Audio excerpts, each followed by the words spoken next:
Mr. Chairman, honorable members, recall my earlier statement that nobody has power to to appoint, discipline, and promote. The ministry never reinstate MAINA into service. It is the Federal Civil Service Commission that the Constitution mandated reinstated MAINA and sent a copy of that reinstatement to my office.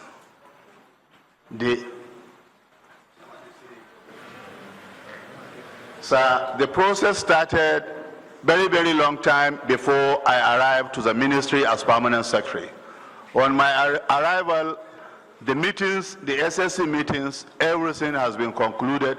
The only role I played was to pass the report to the office of the head of service, which I did.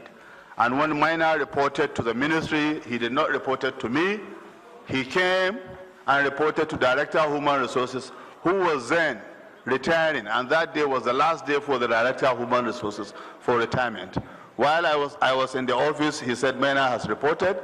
I said, look at what I gave you, file and deal accordingly. Bring him to my office. I said, MAINA, I cannot assign you, I cannot take everything from you till I inform the office of the head of service, which I directed a letter verbally to be written to the head of service. And the content of that letter, actually, I did not know because I left sick. I was in the hospital 7 days after that letter was sent to the head of service. When she called me, she asked me, she saw a letter which she can't remember that she directed us to take any action. I requested her to allow me go to office on Monday because I was sick to look at that content of the letter.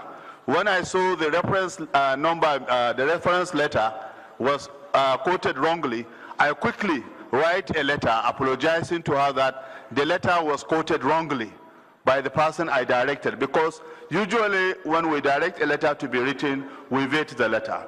But that time, as I was going, I was sick.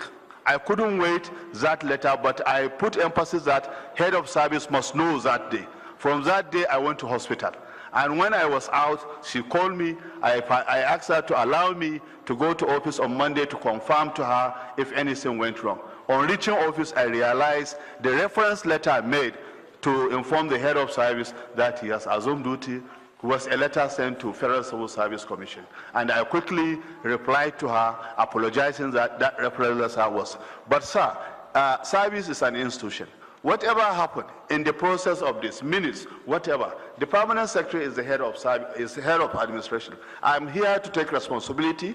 Whatever Interior has done wrongly in accordance with the way administrative matter has been taken to the end of this matter, because I cannot reject it. I'm the permanent secretary, head of admin, sir. I take responsibility for any administrative wrongdoing that the Interior has done as permanent secretary of that ministry.